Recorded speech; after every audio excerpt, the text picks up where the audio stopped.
কেন সব নবীকে দিয়ে আল্লাহ ছাগল চড়ালেন? এই ট্রেনিং সেশন, গ্রুমিং সেশন কেন? কারণ ছাগলকে একসাথে বসানো কঠিন।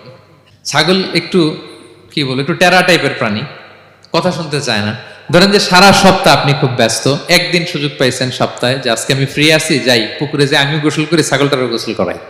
এটা ধরে যদি এখন পুকুরের দিকে টান দেন, কি করবে?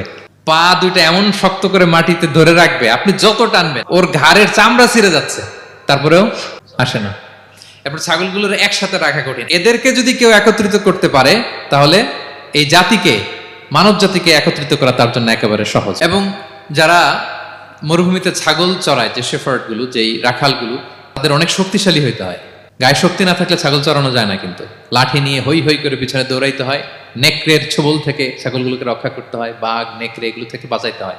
তার মানে এটা করার মধ্য দিয়ে এই জাতিকে কিভাবে জাহান্নামের আগুন থেকে বাঁচাবে, নবীদের ওই ট্রেনিং হয়ে যায়।